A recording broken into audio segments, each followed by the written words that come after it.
glad to have all of you here today. So welcome to Revolutionizing Activism, the Power of Utopia. With each event in this series, we love to bring really dynamic minds to talk about some of the guiding principles in their own work. And with Utopia today, we're really excited to talk about how everyone's work articulates and plays with the idea of utopia in similar and distinct ways. Before I introduce our moderator, Stuart Candy, and he will then introduce our panelists, Terry Marshall and Corey Doctorow, I just want to let you all know that we're doing a giveaway of Steve Lambert and Stephen Duncombe's The Art of Activism to a participant of today's event. So I am going to let you know how that is going to work really quickly. Essentially, we'd really love to know what you find to be the most insightful from today's discussion. So there's just 3 quick steps. The first of which is to follow us at the C4AA on Instagram or Twitter. And it's the same handle for both. Then write a post about today's event, letting us know what you found inspiring, insightful, what stayed with you, and then tag us in your post, and we will select a winner to receive a copy of the book.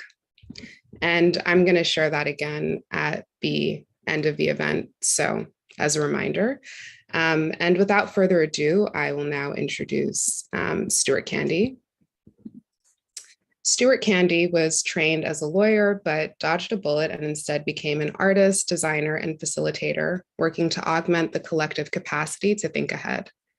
Currently a Berggruen Fellow at the University of Southern California and Director of Situation Lab, over the past decade and a half, he has helped transform the future's foresight field through experiential future practices, devising tools, media, and cultural interventions to make possible worlds easier to imagine and discuss in the present. As an educator, he has introduced futures at leading design schools, and as a practitioner, he has partnered with organizations including the UN agencies, the BBC, International Red Cross, Oxford University, and many others. Stuart is co-editor of Design and Futures and co-creator of the award-winning imagination game, The Thing from the Future. So without further ado, I will hand it over to Stuart. Thank you so much, Mariam, and thanks to the Center for Artistic Activism for having us today. So the pleasure falls to me to introduce our panelists today. As far as I can tell, we may be a panelist short, but hopefully he'll be along in just a moment. But so the 2 panelists for today's topic, the power of utopia, Terry Marshall and Corey Doctorow. Terry Marshall is co-founder and creative director of Intelligent Mischief. He's an artist, strategist, and cultural studies scholar living in Brooklyn by way of Barbados and Boston. He has 20+ years of experience as a labor and cultural organizer and previously founded the Hip Hop Media Lab and Streets is Watching. He's currently a senior fellow at the USC Annenberg Innovation Lab Civic Media Fellowship and an alum of the Project Creative Change Fellowship. Terry loves movies and comics and is a Walking Dead superfan. And Corey Doctorow. Corey is a science fiction novelist, technology activist, and journalist who contributes to many magazines, websites, and newspapers, and has been inducted into the Canadian Science Fiction and Fantasy Hall of Fame. He is a special consultant to the Electronic Frontier Foundation, co-founded the open source peer-to-peer software company OpenCol.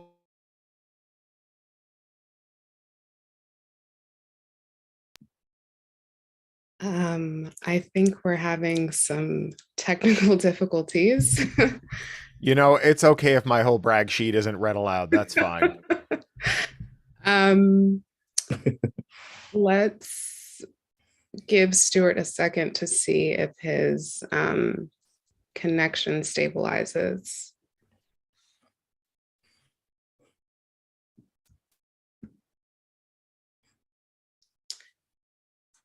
Okay, well, while we wait for Stuart, he'll join and come back, but in the meantime, we can get started with Terry, who Stuart has already introduced. So Terry, if you could get started with your presentation. Thank you.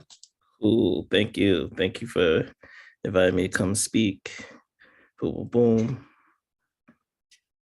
I'll get started right away. Okay, ooh, that went smoother than most times. So start on the wrong chart. All right, here we go, people. Okay, so I take it we're starting with Terry. Are you going to present first? Yes. Okay, all right, yeah, well, let's do it that way. Sorry, but I don't know what the Wi-Fi issue is, but please, where you go. And I think we have about 13 minutes. If it starts to run over time, we'll let you know. Thank you. Okay. Thank everyone. Thank you, C4A, for having me. Thank you for coming. My name is Terry Marshall. I'm the Executive Creative Director of Intelligent Mischief and also founder. Intelligent Mischief, our tagline is Unleashing Black Imagination to Shape the Future. We are a creative studio / design lab. I'll quickly go through, why is that not working? Okay. I'll quickly go through what we do and then go into our concepts of why using Utopia, or what we specifically go into Black Utopia, is good for organizing and social justice and social change in the world. Creative Studio, we do multi-platform world building, multi-platform world storytelling through collective imagining and cultural strategy consulting.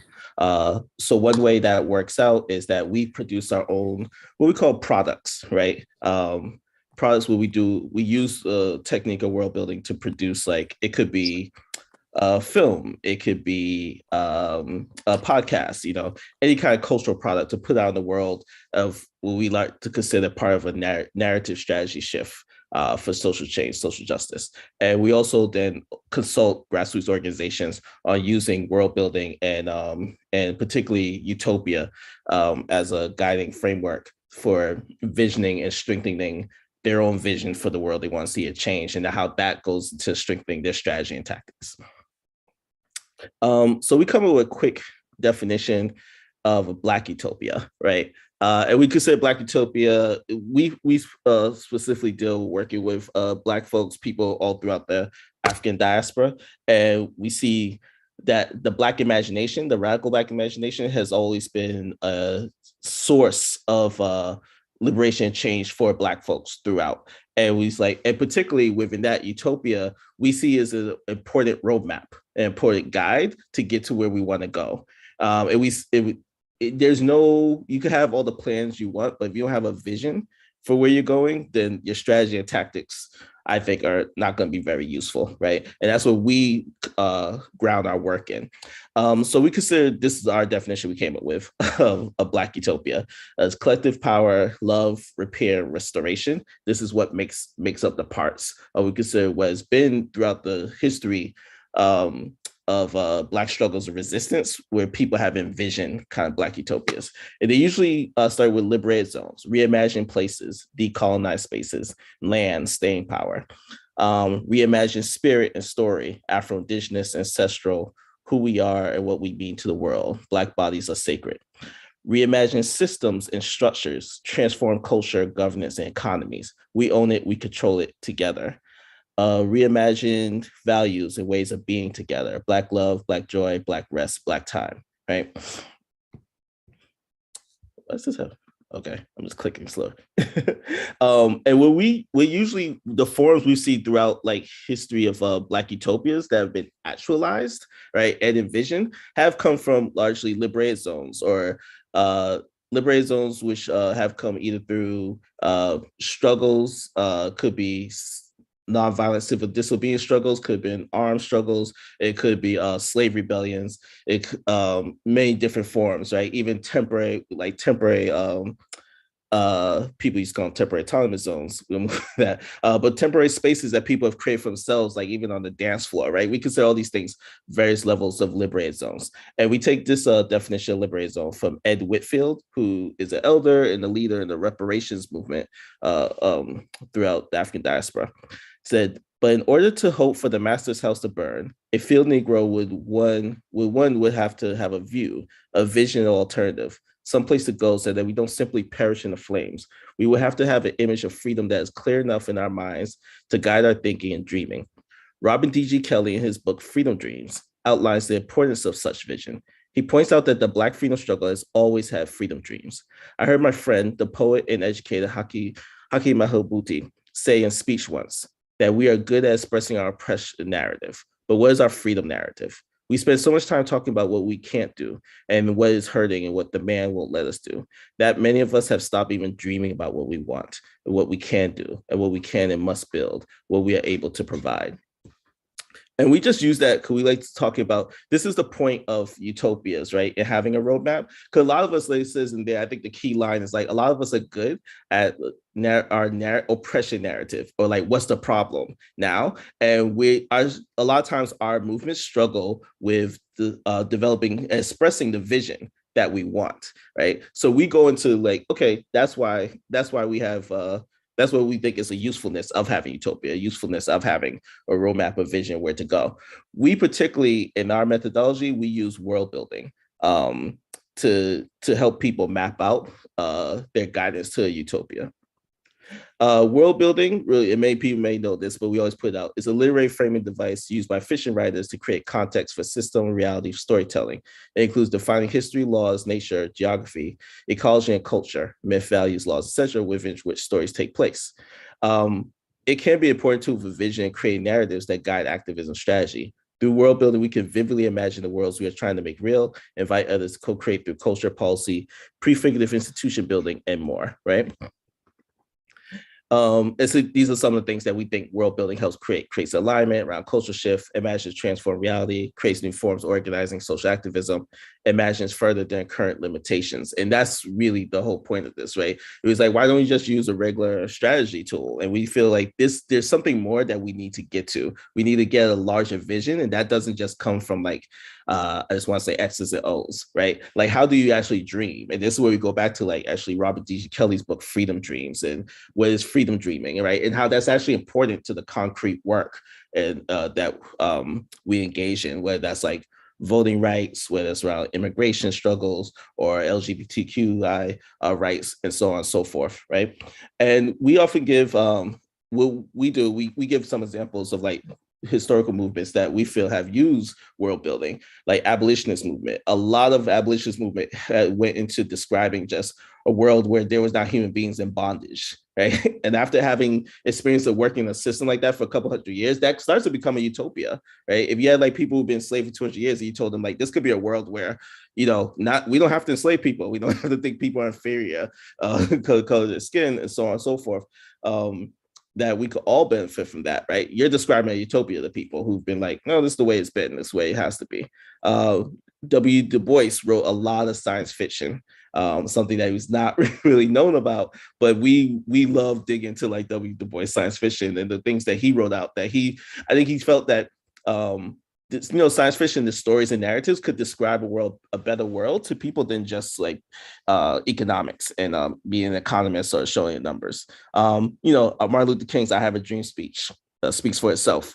Like that, just having a vision. Sometimes people say it's like, oh, it's one of his like weaker speeches, but the why it's so popular is because it offered a vision, a hope, a roadmap. I'll speed through some more of these. So what we usually do when we work with groups, right, we do something called Black Utopias Design Lab. And this will do visioning through world building, strategy through storytelling, and prototyping through experience design and art creation. So we take people through this methodology of world building, and then we actually have them, once they've crafted this world, we ask them, okay, now develop an artifact, create something that world, right? Which is like a diegetic prototype, something that you've imagined, and create a prototype and make it real. And then he's like, can you bring that to the present world? And can that help you in your struggles of today? So now I'm gonna go give two examples of world building that we did. Our first example is a product that we created, a world called Nation X. And the second example is gonna just be showing some clips of what we do in the design lab, in our dream labs, to help organizations develop artifacts and strengthen their strategy. So Nation X was a world, is a multimedia experience that we've developed for the last 2 years. We did it for 1 day, 24 hours, 2020. And it was an online platform. And Nation X is this world we've been developing for 5 years. Nation X is a maroon society that's lasted for past 400 years or 500 years, that's Afro-Indigenous, is in the Caribbean, is hidden by waterfalls, and they've been trying to free people throughout the African diaspora since that time. And they currently, their agents always change to adapt to the times. And the current agents that go out in Nation X disguise themselves as DJs. So we did an online 24-hour party where people come in, they get information and try to enter the world of Nation X.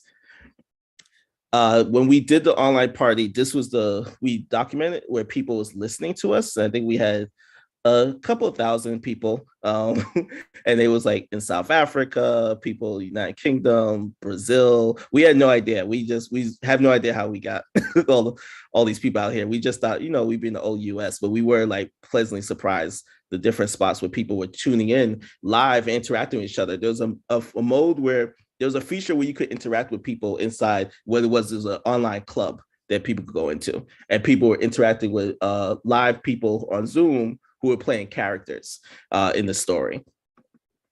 In Nation X has a flag. We did many of the world building. We developed characters. We developed a mythology. We developed a system of governance. We're hoping to make Nation X a human, I forget the words, but live interaction experience sometime later this year with the help with some other comrades. So this is the flag of Nation X. This is a machete chopping the chains they broke from slavery.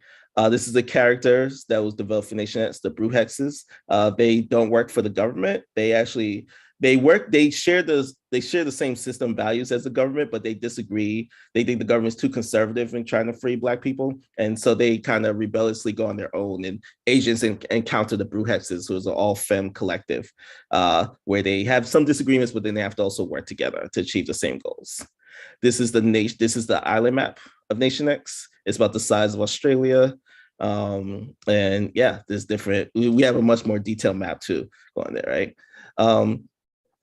So I wanted to show that, just to give a quick example of like, that's something we produce, and we hope to create a comic book. We hope to do live experiences, hope to do all these other things. And we consider this part of a narrative strategy of just like making it normalized of like, what's your dream world? What's the dream society of Nation X is like? What happens there? What's the rituals? And can we put people in those experiences? And if they experience that, then they could also act it out directly. Oh man, I have 1 minute left. I don't know how long that minute ago was, but I'll just cut. The second part is we worked with the Black Freedom Coalition, which is a statewide coalition in New York State that they was developing a policy agenda to take forth. They asked us to work with them to develop how could they expand their imagination for what they want to demand, and we put them through the Dream Lab. And so, usually at Dream Lab, we just have people playing this.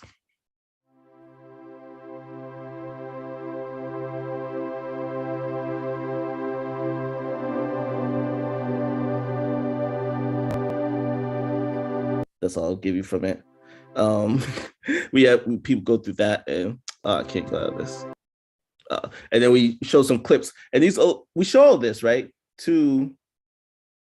I'll stop there. We show all that to just demonstrate, to get people relaxed and also get them in the mindset of actually dreaming, right? And through this, we help them go through, and I can't show you the whole process, but we help them go through this process where they had to expand their imagination for the demands that they developed and went into the policy demands to the state. And I'll stop there because I don't know how long I went over. I so apologize for that. No worries at all. Terry, thank you so much. Fantastic. Yeah, let's, this is a good visual way of applauding on Zoom, I find, in case you haven't come across that before. Yeah, brilliant start, and apologies for the hiccup. We're Christopher Nolaning this, so it's going to go in a totally different order from expected. Thank you very much, Terry Marshall from Intelligent Mischief. And folks, some of you have started posting questions in the chat. Please keep those coming. We'll be kind of making a repository of those to come to after the presentation portions. And yeah, I got kicked off there. I thought it might have been David Hasselhoff, Zoom bombing us to give us a big thumbs up for the all-male panel that we have here. Totally kidding. Very, very exciting, very exciting panelists we have here. I'm going to finish introducing Cory Doctorow before his presentation, but I think maybe what I'll do, because I was asked to say a little bit about my practice and kind of set up our topic here slightly. So let me see if I can share my screen. If the hosts can enable me in that endeavor, that would be brilliant. And Yeah, I mean, as you know, the topic here is the power of utopia. So we have this concept of utopia, which Terry's presentation touched on in a couple of really key ways. And I'll come at it. I have a slightly shorter presentation. Come at it in a number of other ways through each of our practices. But so the term, and this is probably familiar to many folks on the call, but it comes from this book. Over 500 years old, Thomas More's Utopia, and etymologically it means no place. So when Terry was talking about the utopia of an abolitionist society from within a slaveholding society, he was referring to the almost unimaginably good conditions of a society to strive for, and that's kind of the core idea here that we're exploring the power of as an activist gesture and resource.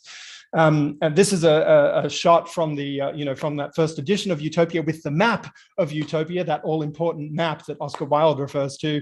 You need the map that includes Utopia and the alphabet in Latin.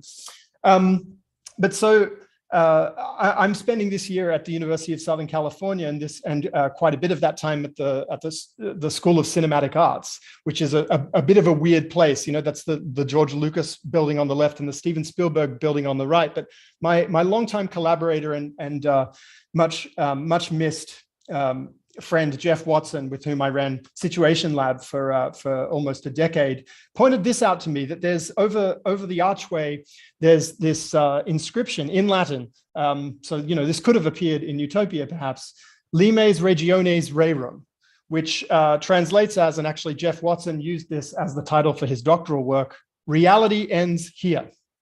Reality ends here. Sort of an interesting gesture to what we're talking about when we're talking about trying to cross those thresholds into other imaginable worlds. But realities, don't just end and begin at the threshold of the cinema school at USC. Realities are constantly ending and beginning and morphing, at the scale of a room. I mean, we've all been in those situations where, suddenly the power shifts, or somebody enters a room, or you enter a room, and the rules are different. The culture of even a space that small is somehow maybe different from what you expected. And so this idea of the possibilities of exploration of different worlds at the scale of the room is something that my colleagues and students and collaborators and I have been working on for over a decade. We have this design brief called the Time Machine, where the idea is to take a scenario from the page and turn it into an experience that you can have at the scale of a room. And so you walk into this room and you are inhabiting a version of the year 2050 or 2070 or 2035 or whatever it may be. And it can cover all sorts of topics, all sorts of questions, all sorts of provocations about, in this case, the futures of adoption in Ontario, or the futures of climate impact on society, or how government services are rendered. All manner of topics are explorable and sort of investigable in that way. And it's of course, because it's a huge design space, right? We're talking about not just all possible futures, and whether they're shaped like this or not doesn't really matter. But imagine that each of these kind of uncountable dots in the possibility space is a different world. And then we're taking as our menu of possible things to bring to life all the rooms that exist in each of those possible worlds. So there's a lot to choose from here. And some are exciting, some are melancholy, some are provocative, some are frankly downright baffling. There's a lot of weird futures out there. And this work goes back to stuff that my colleague, longtime collaborator, Jake Dunnigan, now at Institute for the Future, and I did back in Hawaii about 16, 17 years ago now, where we put 550 people into 4 different versions of the year 2050 with our colleagues from the Hawaii Research Center for Future Studies, to provide a basis for a conversation about Hawaii's sustainability plans, which it didn't have any of at that time. But bringing people into a room that you've set up for that purpose is just one kind of arrangement, right? And so we're here to talk about activism, which also means being willing to bring ideas to people on an unsolicited basis when they're not necessarily asking for it or registering for it or signing up. What about when you bring the futures to them? And so this space we could call, at least in our practice, guerrilla futures, which is kind of in the overlapping space between strategic foresight, ways of systematically exploring possible futures, and tactical media, that kind of activism that is temporary, opportunistic, and engages in the critique of the dominant order. And so there's a whole bunch of approaches to doing this, and I'll just sort of flash through a few of them so you can see what I mean. After Hawaii 2050, we started putting objects from those futures out in the world for people to stumble across, just to sort of see what it felt like. We created postcards from different futures, initially for a workshop, a scripted space, but then ended up sending hundreds of them to people all around the state of Hawaii to their home addresses without any explanation or return address, as kind of provocations to encounter over the kitchen table. We started installing fragments of possible futures for a neighborhood in the neighborhood itself. And so each of these kind of explorations is a different way of asking what might happen in this case in Honolulu's Chinatown, based on completely different hypotheses about what change might bring, in this case, a pandemic, which we brought to life in 2007 and was set hypothetically in 2017. And so, you can also do this in semi-permission-based ways, like the panel at South by Southwest that we did in 2008 with Michelle Bowman, Wayne Petherick, and Jamae Cascio, bringing to life a series of futures. People thought they were coming to see a panel conversation. In fact, the first thing they were treated to was a eulogy for Dirk Diggler from the movie Boogie Nights, recounting the rest of his story through to the year 2025, becoming a copy fight hero, resisting the encroachment of intellectual property law into every aspect of our lives and bodies. Or this project a few years later with some of my students from OCAD in Toronto, where we brought to life a hypothetical product as if it were real and launched it at Canada's biggest architecture and interior design trade show. So again, kind of slightly permission-based, as in the organizers knew what we were doing, but the tens of thousands of people who were at the event didn't know that this was a hypothetical. They were approaching it as real. And then there's more participatory processes like this design jam that we ran at the Museum of Tomorrow in Rio de Janeiro, whereby using this game that Jeff and I designed, The Thing from the Future, people created posters from various futures for Rio, and then went outside, this is all in one day, went outside, installed them in the streets, documented them, and then brought them back to sort of show this series of, I guess, temporary autonomous zones that they had created with fragments of futures overlaid on the present. Or this project, which my students formerly at the School of the Art Institute of Chicago did against the backdrop of the 2016 presidential election. They created an organization just after the election, the 2016 election. They created an organization called Can Assist and went out into the streets to help people who may have wanted to emigrate to Canada. Now, the purpose actually was to have a conversation about what is it about Canada that is so idealized that you would want to move there, and how can you bring that to life in your community right now? So another mechanism for looping the preferred future back into present day action. Or this project, which is for the International Red Cross, where together with colleagues from Changeist and Superflux, who created artifacts from the future to put in the lobby area of the big every 2 years meeting that 1,000 people from the Red Cross, Red Crescent organizations around the world have, we created guerrilla artifacts to install on the back of toilet stalls, for example, at the conference venue. This is not necessarily utopian, but it is a provocation of sorts. Or this to put on cash registers throughout the facility. Or this, some of them maybe are a little more aspirational, like this poster from a climate migrants movement emerging in different language communities and political communities all over the world, and building bonds across those divides that traditionally would have been impossible to create solidarity across by dint of linguistic and cultural separation. Maybe looking forward, this is the kind of solidarity that we could imagine. Or this artifact, which was designed to slip under people's hotel room doors at that event.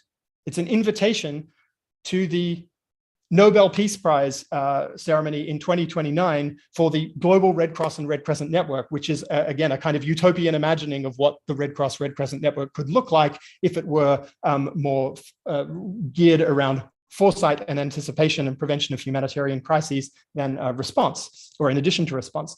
Or this project, which again, this one was with Jake and Civic.io and Institute for the Future, where we taught over a series of engagements about 100 mayors from across the United States, all geographies and political persuasions, to think about futures using a special cities edition of the game, The Thing from the Future, and then together with artist partners created posters from preferred futures articulated by those mayors. So these are fragments of the cities that those mayors would like to see their cities become. Santa Fe, Anaheim, Austin, Texas, and many others.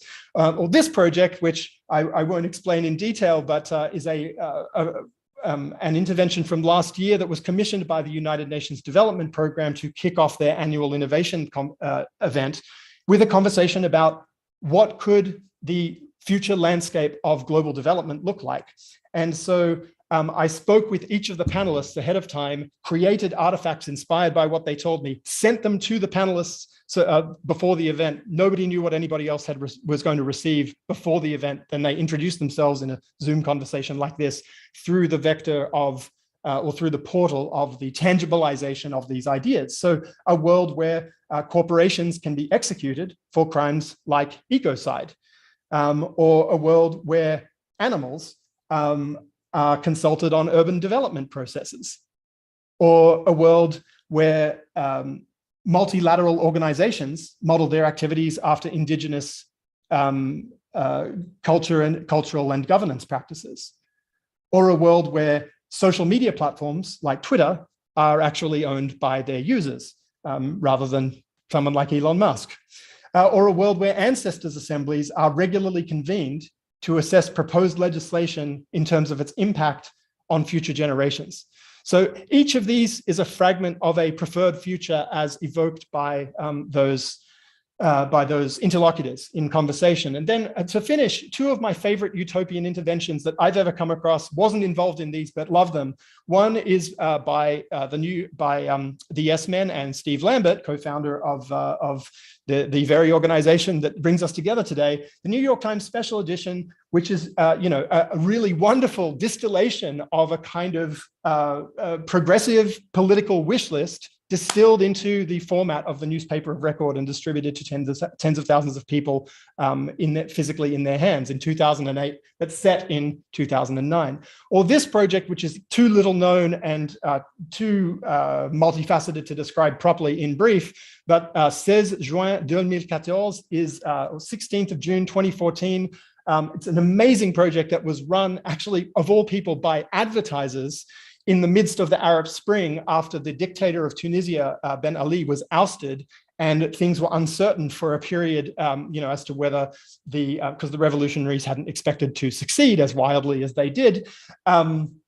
This project entailed imagining and basically LARPing collectively on a whole lot of different media channels, including social media, newspapers, and television, pretending that it was 3 years and 3 months into the future. So this took place in February 2011, but it is set in June 2014, and it imagined a Tunisia where, that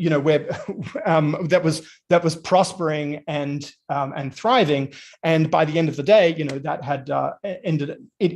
It had transformed the conversation internally within the country, but also begun to gain international attention too.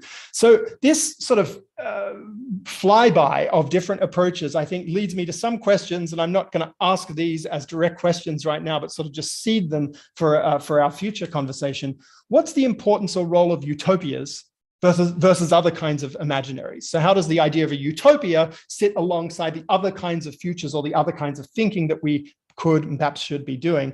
And when evoking utopia, whose do we mean is another question. So, because of course, one person's utopia may not be that for someone else. So, in service of whom and how are we designating these things? So, all right, that's my kind of interlude between our two presenters. Cory Doctorow is our second presenter, and I think I was booted off the Wi-Fi just as I was about to say that he's the author of many books, most recently Attack Surface, and his next nonfiction book is Choke Point Capitalism with Rebecca Giblin. Cory, thank you for being here. Take it away. Thank you very much. It's been a pleasure to hear the other two presentations.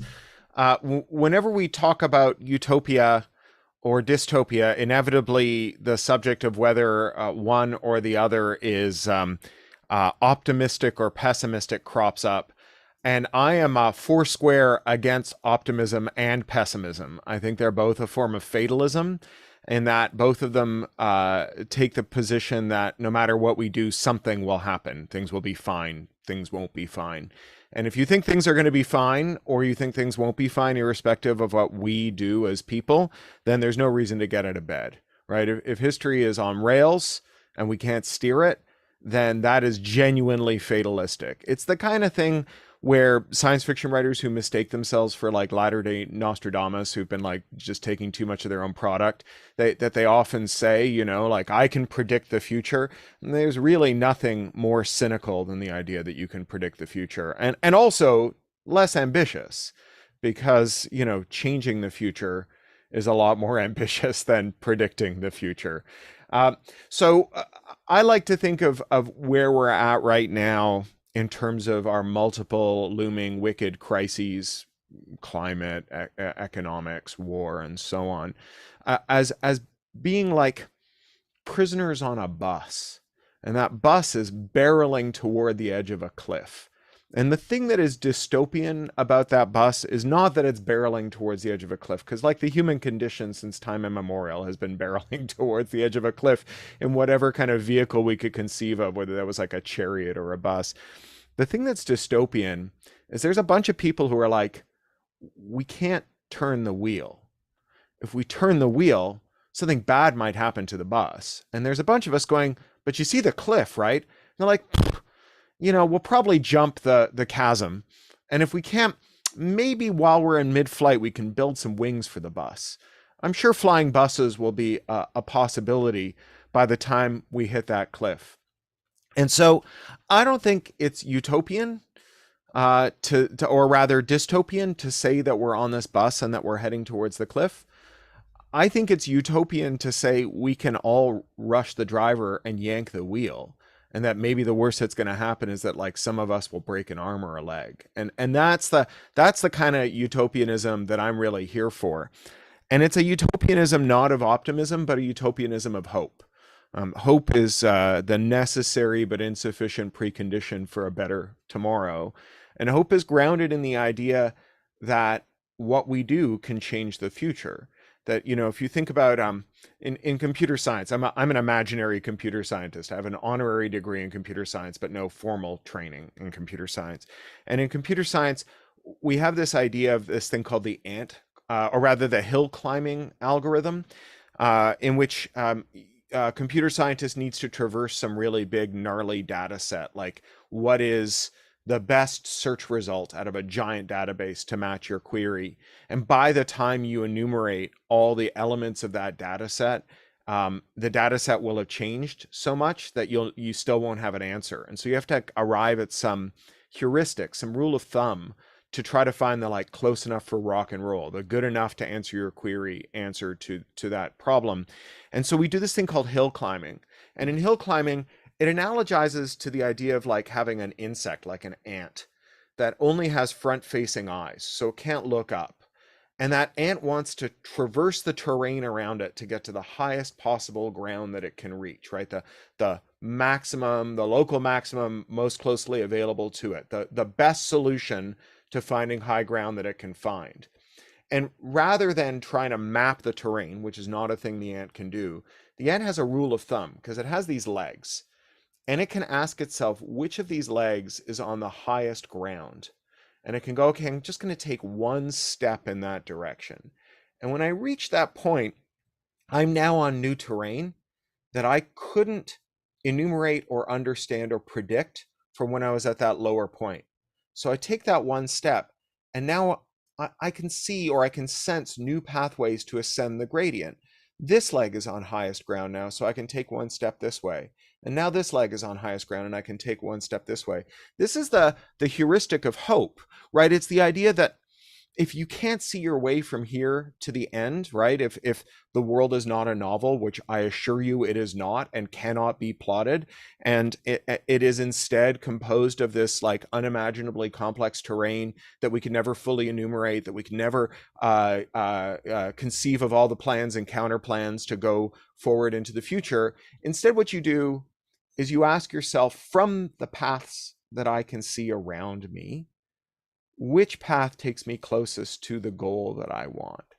And you take that one affirmative step with the hope that when you find yourself in that slightly bettered position, that you will, from that position, find other ways to go towards the future that you want, that you couldn't see from where you were before. You know, when the ship sinks in the middle of the Atlantic, you tread water, not because you have a, you know, reasonable expectation of being rescued, but because everyone who was ever rescued tread water until the rescue arrived, right? It's the necessary, insufficient precondition for the future that we want to arrive at.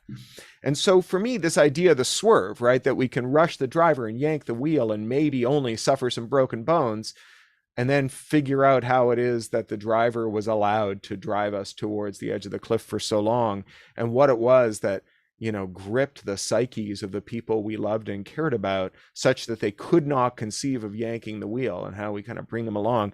That is the most utopian vision we can have. So a utopian future is not a future in which we have no problems. A utopian future is a future in which we do something about our problems. And that may sound like it's lacking some dramatic moment. You know, I'm a science fiction writer. I'm a pulp writer, right? Science fiction is a pulp genre. That means that it likes to find where the plot is and lean way hard into it. And, you know, the two pulp plots are what we used to call man versus man and man versus nature, which we can now call humanity versus humanity and humanity versus nature. And, you know, science fiction writers, being a creative and thrifty lot, we like a twofer. So we like man versus nature versus man. You know, the tsunami blows your house down, your neighbors come over and eat you. That makes for a real plot forward story, but it's a very cynical way of doing storytelling. And it's a sin that I was guilty of myself, that kind of lazy storytelling in which we assume that our neighbors are just waiting for the lights to go out to reveal that they've always dreamt of eating us and to come over and devour us.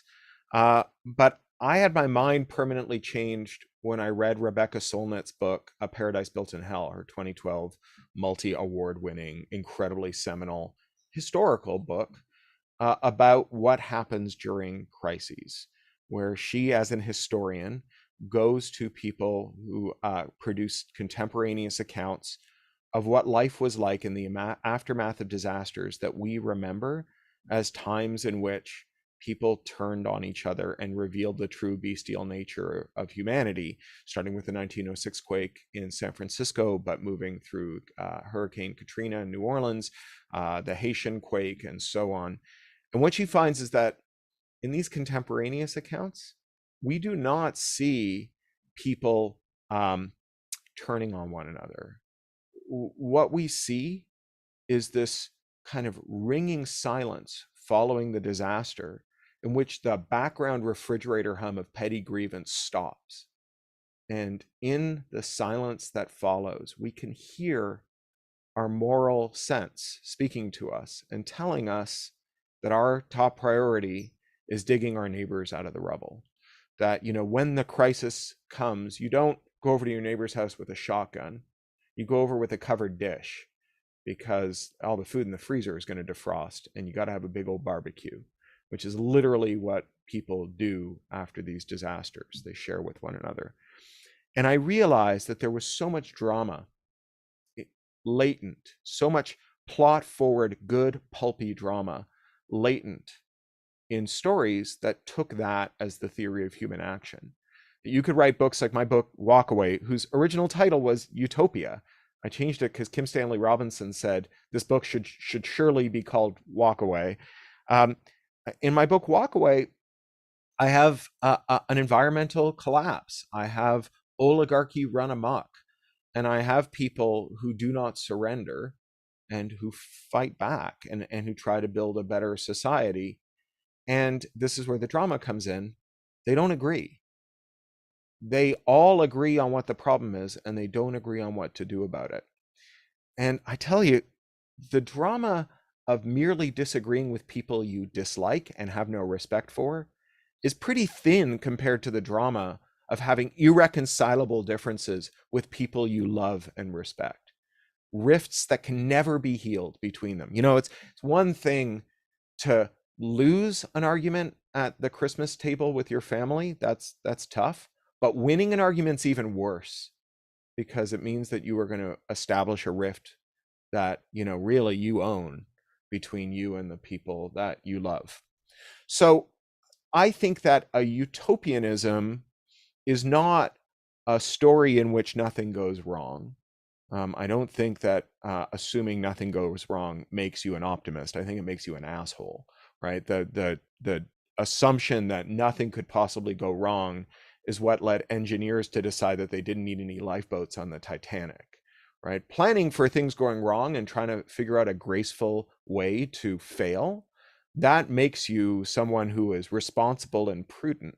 And writing stories in which people have profound disagreements about how to take care of one another is a utopian act that nevertheless has enormous scope for drama and tension and stakes that are as big and bigger and more honest and less of a libel against the human condition than the idea that when the lights go out, your neighbors are coming for you. There's actually a name for that belief that Solnet surfaces, although she didn't coin it. It's a sociological phenomenon called elite panic.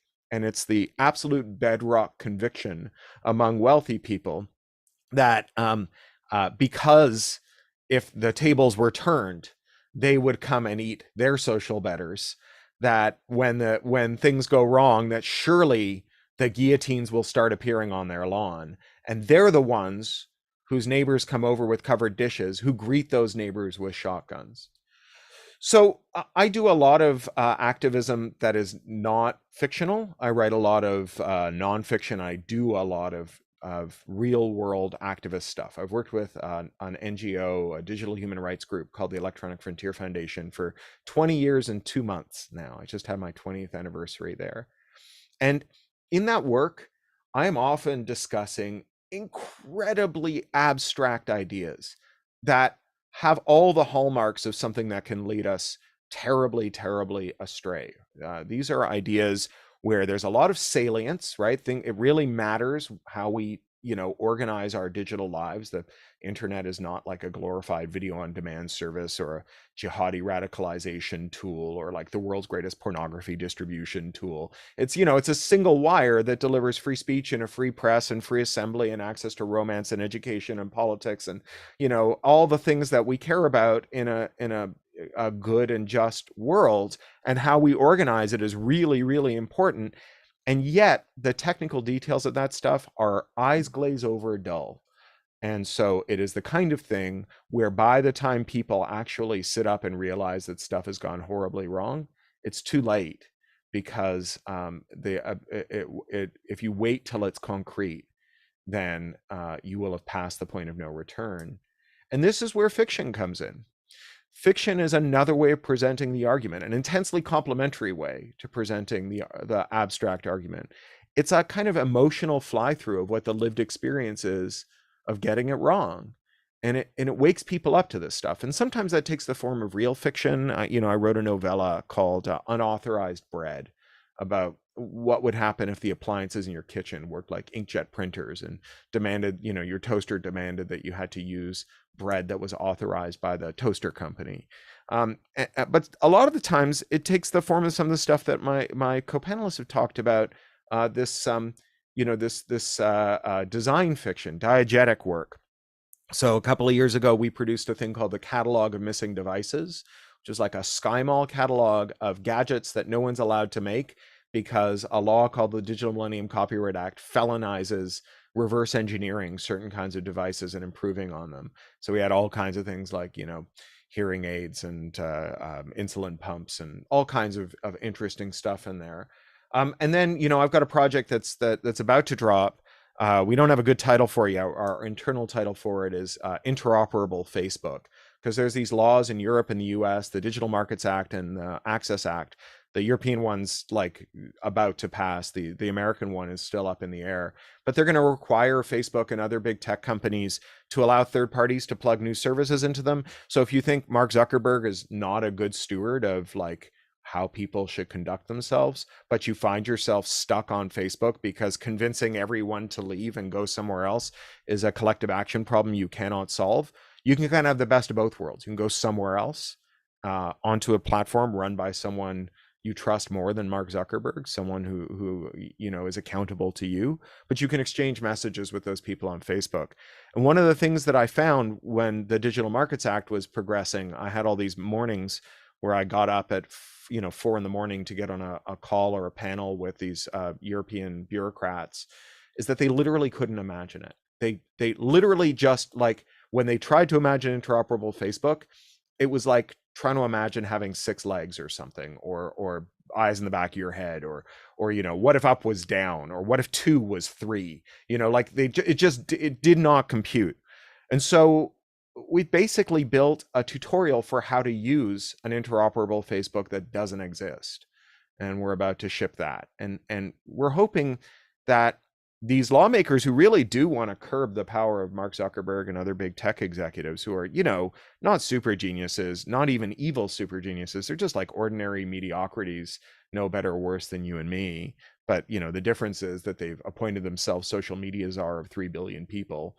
That as these lawmakers and policymakers who want to do the right thing, as their imaginations are informed by some concrete fly-throughs of what it is they could demand of these firms, what's technologically and socially possible, that it can shift the debate in this really profound way that just arguing about policy couldn't.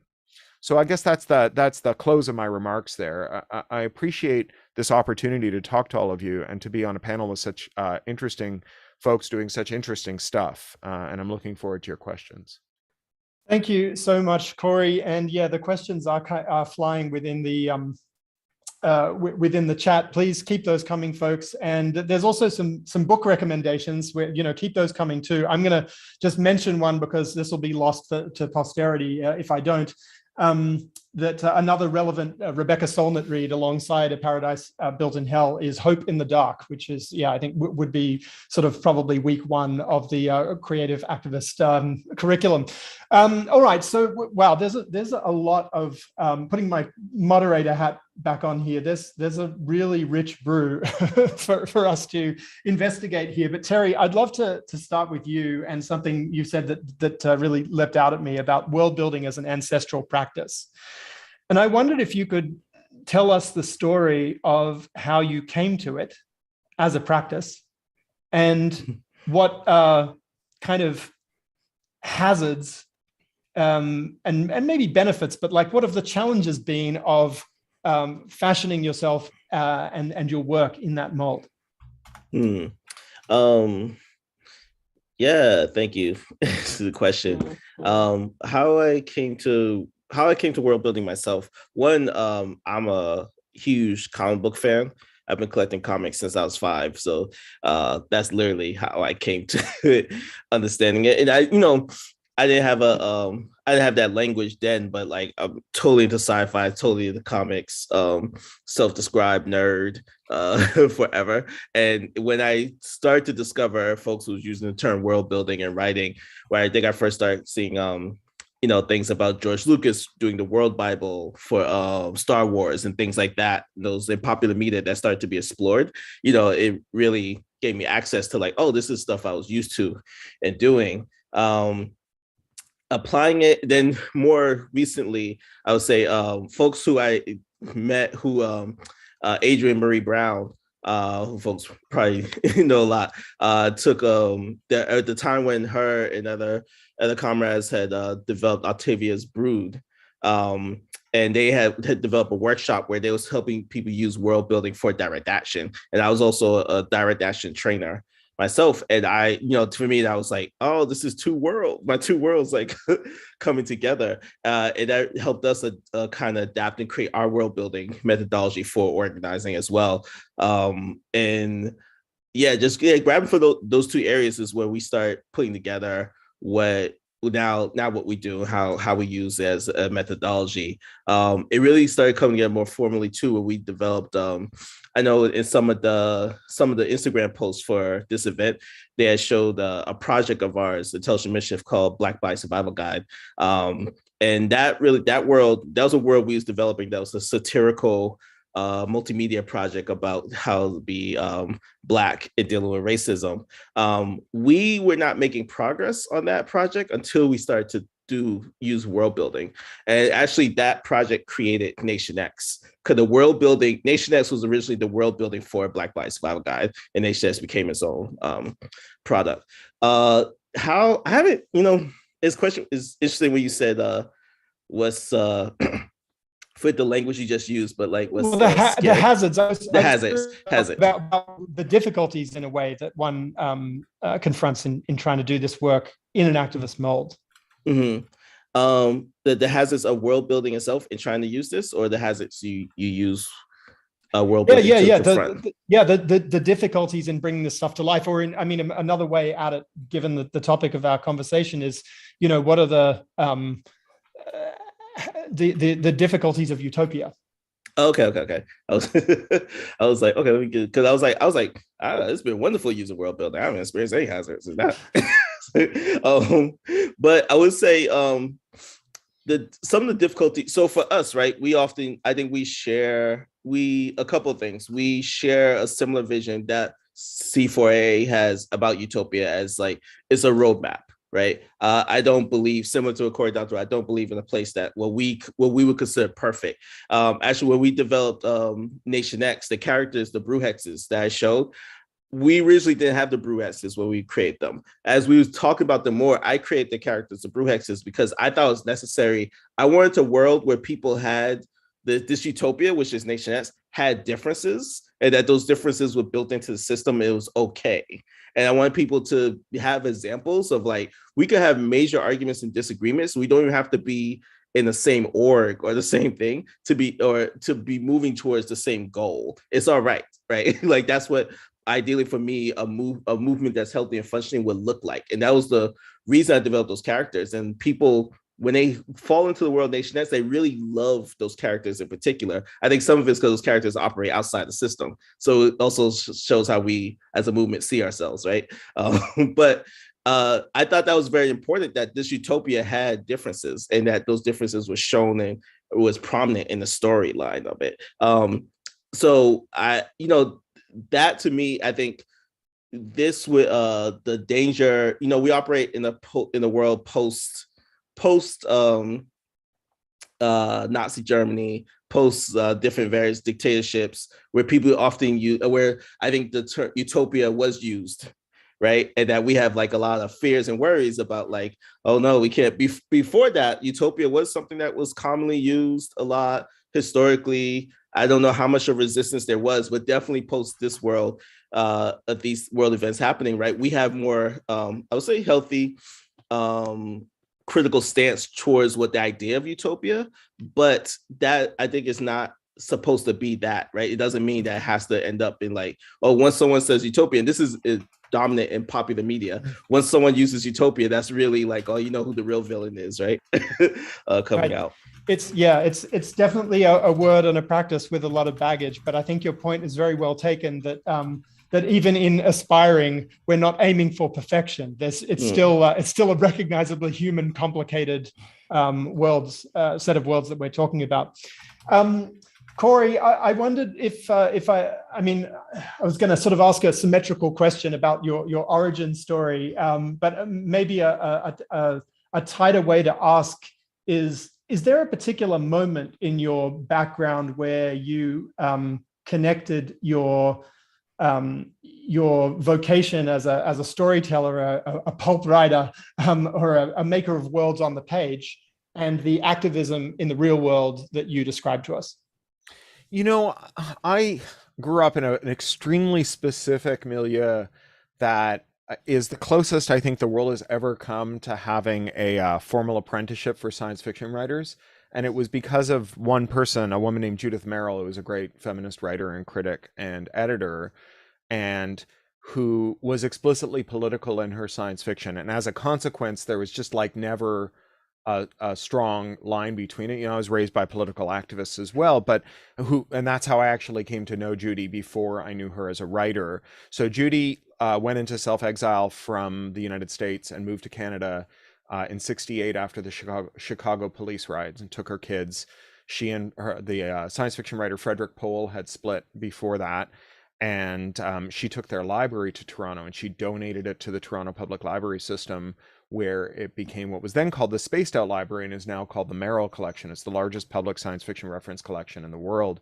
And when I was a kid, I used to see Judy on TV introducing Doctor Who on public television every week. And my dad, who knew her from Marxist organizing circles, we would sit down and watch TV together, and Judy would be like, "Let me tell you about how this trope in Doctor Who was invented around a spaghetti dinner with Isaac Asimov and Fred Pohl at the Futurian House in New York in 1937, and we were drinking too much Chianti, and like it was great, right?" And then when I was about 9 or 10 years old, we took a school trip to her library where she was the writer in residence, and she said, "If you have any fiction and you can make it downtown to Spadina and Bloor where the library is, just bring it along and I'll critique it for you." So this towering figure of the industry and of the field offered to critique 10-year-olds fiction, which I then duly took her up on. Judy also founded a movable feast called Hydra, which was a every 8-week gathering for writers and critics and editors and people who worked in TV and film and whatever. And I was a science fiction bookseller at the time and selling a few short stories.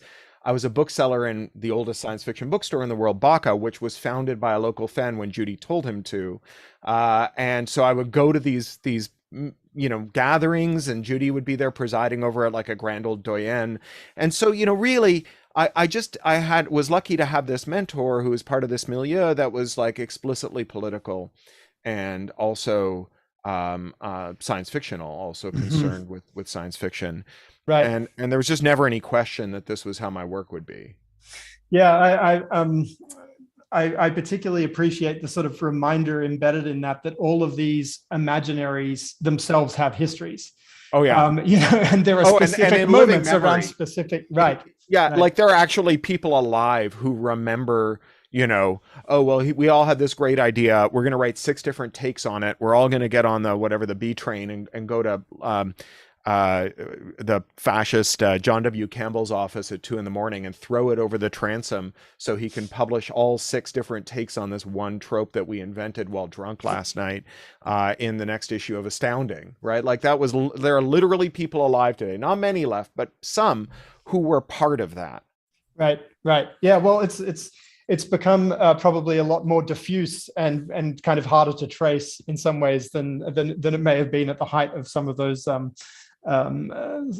moments. But okay, I'm going to turn to questions from our participants here. So let's begin with a question, and I'm going to put this to both of you. Lauren says, do you have specific tools or methods that you recommend for transitioning from world building and speculation, radical imagining of different possible futures, into practical planning toward those imagined futures? And I'm just reading the faces here. Terry, do you want to start us off? I would say just do it. Take from Nike. Okay, but elaborate. How? There's not much more to elaborate on. And I'm being kind of facetious, but I would say for our workshops, right, what we do is have people go through like an imagining process, right? But within that, we also ask them, when you're in that world, create something, right? Like what's something you're creating something when you're imagining. Now grab something from that world, and then we're going to see how can we make it real, right? So it really begins with your imagination and the belief that you can do it, and then you're just practically walking back. You're walking back like, how could this thing be real? If I could imagine it, then how could this object or process thing, right? It's no different from I know people look for a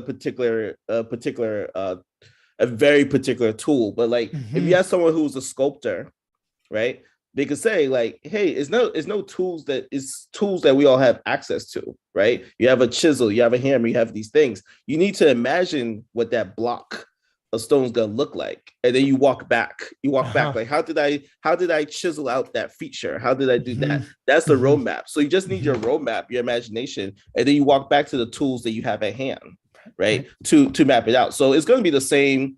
It's going to be the same planning process. It's going to be some butcher paper. It's going to be some pen, pencil. It's going to be like whatever, things that you actually need when you make out your plan. But the important thing is like, what's your vision? And then walk back your vision to like make reality. Yeah. Thank you. Corey. Yeah. I mean, I think that it's always smart to learn from your enemies. And so one of the worst people in human history is a guy named Milton Friedman. And one of his best ideas was the notion of ideas lying around. Right. So Friedman, he was the architect of the Chicago School of Economics. He helped Pinochet murder 40,000 dissidents in Chile. And he changed the way that our world works. He changed the way we think about the role of the state, the role of corporations, and so on. And Friedman, his whole, he was a crank, and he was correctly considered a crank for the first 3/4 of his career. People just thought he was like a nut job. If you remember, say Ross Perot, in that kind of grade of cranky old weird grandpa with strange ideas, basically like a crypto bro before suddenly they became mainstream. People who just wanted to talk to you about the gold standard, and Friedman was like, we just need to tell the story. We just need to have the ideas. We just need to talk to people about this all the time. And then there will come a crisis and people will go, what do we do? Our old ideas stopped working. And he'll say, they'll look for whatever ideas are lying around and they'll grab the ideas that are lying around. And so, I feel like, I've spent 20 years fighting for people to have more control over their computers, not less. And I'm here to tell you, I failed, right? We are now living in an era in which seizing the means of computation is harder than it's ever been and more urgent, but also more popular, right? We are really at this moment where people have figured out that there's a problem. And, people I profoundly disagree with have figured out that there's a problem. Elon Musk has figured out that there's a problem with how this stuff works. And if you have ideas lying around when the crisis hits, because the good thing about failing to avert a crisis as through your activism is that eventually there will be a rupture, right? If you don't do anything about a problem that is real, then eventually the problem will be really real and will be manifest and can no longer be ignored.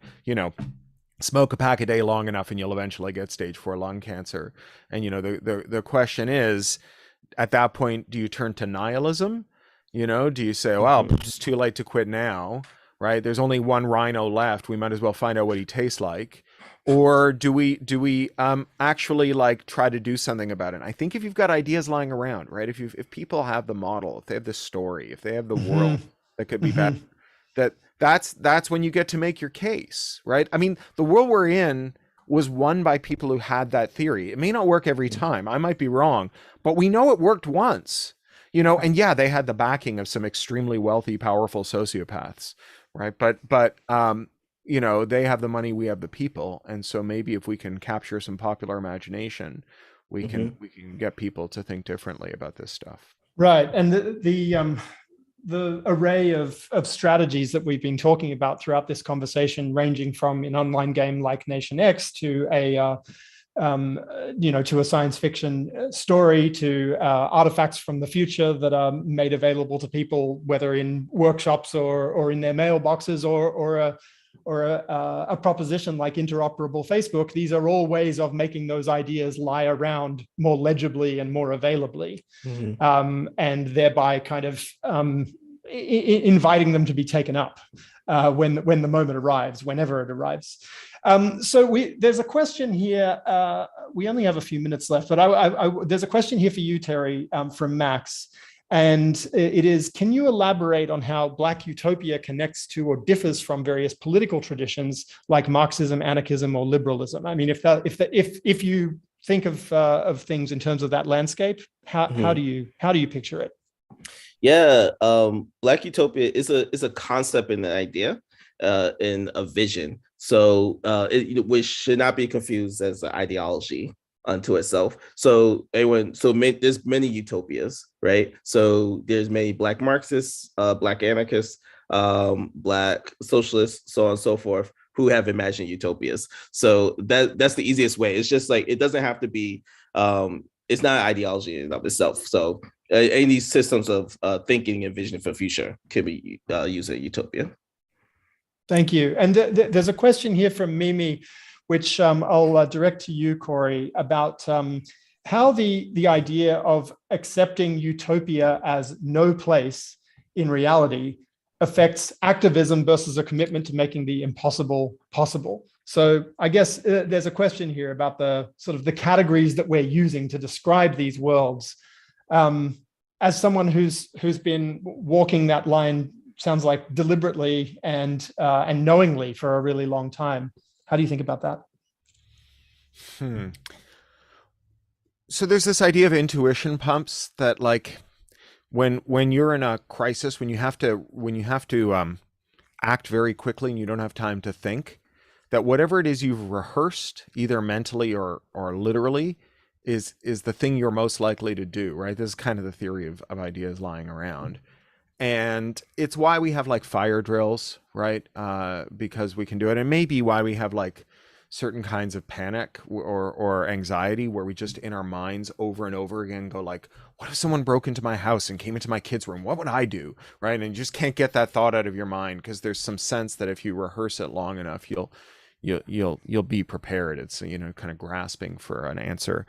And I think that pulp writers, when they do the person versus nature versus person story, they give people an intuition pump that when things break down, which they will, not in a dystopian way, but just because like entropy is a thing and complex systems have failure modes that can't be predicted. So when things go wrong, which they will, they're going to assume that it is time for the war of all against all. And I think that there's another intuition pump that we can put into people's imagination, right? We can put the intuition pump of decency and solidarity into people's imagination. And so, when I try to translate the idea of utopianism into like things that people do, what I'm really trying to do is impress on them a theory of action, that what a good person does when things go wrong is leaps to the aid of other people, not in that, like, I don't know if anyone else grew up on the cozy apocalypses, John Wyndham and Neville Shute and so on. These books that were written by these upper middle class British writers after World War II, when the proles entered the public space, that are always about some kind of catastrophe, nuclear war, or like huge man-eating plants, or whatever, that arrive and sweep the proles away. And that the only solidarity to be found in these books is all the good middle class people, plus some attractive young proletarian ladies, inevitably, are gathered together behind some kind of fortress wall to fight off both the alien invader and the roving gangs of proletarians, right? Mm-hmm. And to tell a different kind of story where actually what the hero of the story does is tries to organize everyone and tries to be part of an organization of everyone that bands together for mutual aid, I think really does affect what we do, right? People our whole intuition, our whole thinking about stuff is informed by our fiction. I wrote an article called "The Rent's Too Damn High" about the problems of commodifying housing. And someone came along in the comments and said, well, but you have to understand that even in the caveman days, if you didn't pull your weight, you got kicked out of the cave. I'm like, what is your source for what happened? That like Clan of the Cave Bear wasn't a documentary, right? Like the Flintstones is not a memoir, right? And people are just like, have these weird ironclad convictions about what we did in the caves. And Graeber and his last book, Graeber and Wengrow's last book, Rise of Everything, Dawn of Everything, is such an amazing debunking of this, and it's so important and so good. But we have to We have to change people's intuition pumps. We have to make people stop thinking that like evolutionary history of the hominid is these thousands of years of kicking freeloaders out of caves. It's just a nonsense, but it has real consequences. Well, another kind of heuristic of hope there, in a way, the priming people to think about what a good person does when the shit hits the fan, and to see themselves as people who are empowered and able to take those steps of mutual aid. It occurs to me that earlier question about tools or approaches to do what Terry said, sort of work your way backward from the block of marble to the finished sculpture.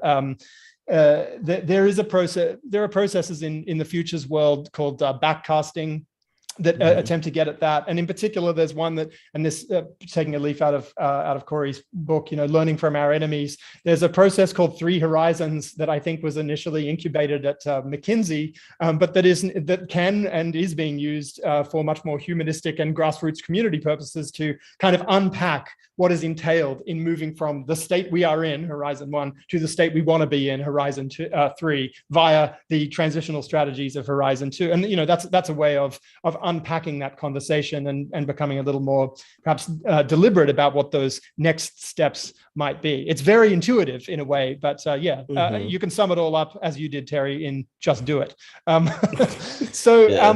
Look, I would add to that real quick, like you say, along those lines, there are design thinking tools actually help people ideate a lot in that. So if you just look up design thinking tools, and that we use as well.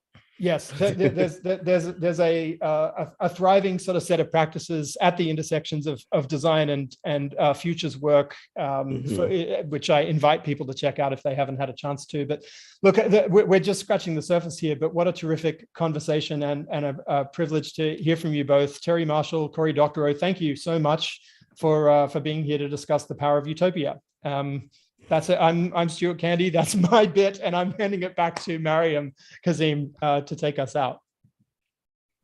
Thank you to everyone. That was such an amazing conversation, and so many nuggets that we're really excited. And we're going to copy the chat and kind of collate all of the resources and share that with everyone who attended. So don't worry, you'll be able to get all of those resources. I'm going to hand it over to Rebecca, our co-founder, for our closing.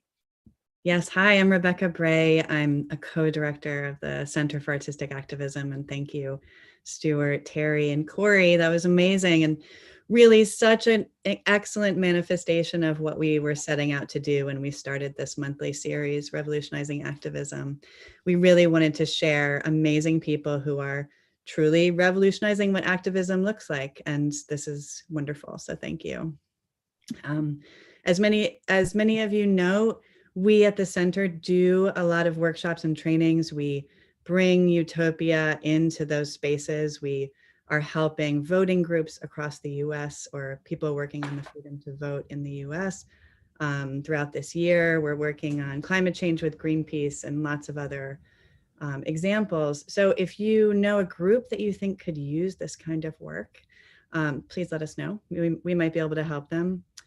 We also, as researchers, we're always looking at, okay, so these ideas are wonderful, but how do we know that they work in terms of really making change? And I think we touched on that today, but I wanted to let you know that our next session of Revolutionizing Activism will be all about that. It'll be looking at how do we measure effectiveness. How do we think about effectiveness when we're combining these spaces of art and activism and these very different ways of measuring affect and effect? So I really encourage you to come to that. I think, Miriam, we're going to send a follow-up email to people with some details about the dates and everything on that? Yes, we are. Okay, great. It's on May 26th, but May 26th. So mark your calendars. It'll probably be around this time. But do get on our mailing list so you can hear about that and many other great things like that. We also wanted to remind you about the book giveaway, right? The book, I want to mention, does have a lot on Utopia and a lot on that really furthers the conversation that we've started here today. So whether you win the book giveaway or not, do get a copy of it if you don't have it already. But the way that you can do the book giveaway is that you can tag us on a post on Instagram or Twitter. So get on our newsletter, come to the next session, do the book giveaway stuff on social media. We'll also send you an invite to the Salon, which is a place where we are continuing conversations with awesome people like you who care about this stuff. And so it's an online forum. Please do join and take part in that. We also wanted to ask, if you like what you heard here, please support it. We offer this for free. We have some generous donors like you see here on the screen, but we also, in order to continue things like this, we are a nonprofit that relies on donations. So if you're able to afford to throw a couple dollars towards it, it'll really help us to get more amazing stuff like this out to more people. So that's what I wanted to say. Thank you all so much for being here, and we hope to see you again next time.